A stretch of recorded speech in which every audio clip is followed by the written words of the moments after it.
When dealerships decide they want to do this, like how hard is it? I mean, is this something that you just flip a switch and it goes? Is it something that takes a few months? Like what does that look like? It is extremely painless for a dealer aspect of it. The only thing I need from the dealer is tell me what phone number I can redirect that phone call back to you. It's all I need from my dealers. Other than that, everything else is done. Typically, we can have a dealer set up in maybe 5-10 minutes, and then we'll actually test the phone out for maybe a day. We'll do a bunch of test calls, making sure it's active. You can be up and running in 24 hours. Now, I want to go back to the service drive. So, a lot of times service writers are a little hesitant to refer a high ticket item to sales to try to convert that into a sales customer, because they don't want to lose income. Yeah. How can technology help to facilitate that and bring those customers into the sales department? Let's talk about the elephant in the room for a minute. So, what is a dealership all about? Well, sales opens the door for service. Service keeps the door open to sales. It's the true circle of life. We've got to get our customers to get out of those cars and back into it. So why does our service staff not want to do that? Because they're afraid they're going to lose that ticket item, right? Again, we have to take the human element out of that. So sometimes if we have a high ticket item coming in and we're looking at maybe, is this customer in equity, are they not in equity, what's going on? So we have a tool now that can actually do equity mining. And what we'll do is literally the day before anybody comes into the dealership, you would have a list of every customer coming in to the dealership, whether they're in positive equity or negative equity, and you can find out all the information about it. And it doesn't matter if they bought the car from the dealership or not. They could have bought it from some local facility down the road. We're going to show the equity, and what we can do is we can forward it over to the sales manager or anybody in the sales department, so they can get a list and an idea of what's going on. And I know what this used to happen at my dealership. The sales staff would probably put their least trained salesman in the service drive first thing in the morning, and they would try that. Oh, I want you to pick up some leads. It's a great place. It worked for the first day or two. Then he got frustrated because he didn't really know what he was doing. He walked out and he got away. So now if you have an opportunity list and you know what's going in, you got a customer that has a lot of great equity in that car, and maybe it's a 2-year-old vehicle.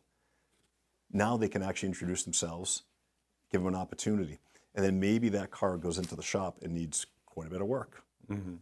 Again, the same situation where we can also alert the sales staff when a high ticket item gets in. I'll just use a number. Let's say the job's $1,800. So the minute that job gets quoted at $1,800, an alert can go over to the sales staff to say, hey, John, so-and-so's car is in the shop right now and needs a lot of work on it, and they're in positive equity in this car. It's an opportunity. And it gives the customer an option now. And then, of course, the advisors, you're taking money out of my pocket, you're taking money out of my pocket. Well, a good dealer will actually sit there and look at, no, I'm not going to take money. We're trying to make, we're trying to get everything going in it, but they still take care of that advisor anyhow. With maybe, like we used to call them bird dogs, right? Yeah. So let's give them a little bit of a stronger bird dog. Instead of maybe that $50 bird dog, maybe that bird dog comes up to $200 on something like that. So it gets everybody, working together. And that's the biggest battle, is taking down those big walls of the dealership, is break them down, get the barriers down. And let's think about the one and only one reason, the customer. That's who we have to think about. Interesting. You said $1,800 repair. Every repair is $1,800. I just got a call. My 4Runner's in the shop right now, and the air conditioner, the compressor is a $1,700 part. I was like, wait, what? Yeah. Like, It's not cheap. I mean, I don't want to sweat, so do it. You're right. Right?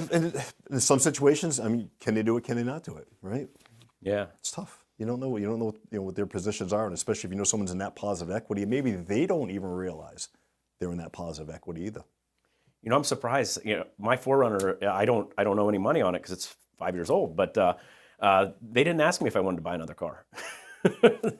And maybe they probably could have picked up a sale. You never know. Yeah. And sometimes you got to look at the incentives and specials going on right now. Could be a great opportunity for you. I'm like, all of a sudden you come home with a brand new vehicle. Yeah. Who knows? Now, with equity mining, how big of a deal is that? Like the dealerships that you have that are doing it. Are we talking a sale a week, a sale a day? Like how big of an impact is it making on their sales? It can vary. It depends how big the store is. Because you got some small mom and pop stores. If they could pick up 3 or 4 sales a month, that could be a lot for them. Then you can get a couple of the other bigger guys picking up 2 a day. Oh, wow. Can that happen? That's extreme. I wish I could say I've got a dealer picking up 2 sales a day. But if you really start getting all the wheels humming, could it happen? You're turning 200 cars a day. Yeah. It's an opportunity. Well, yeah, I mean, it's 1%. Doesn't take much. Yeah. Absolutely. The numbers add up fast.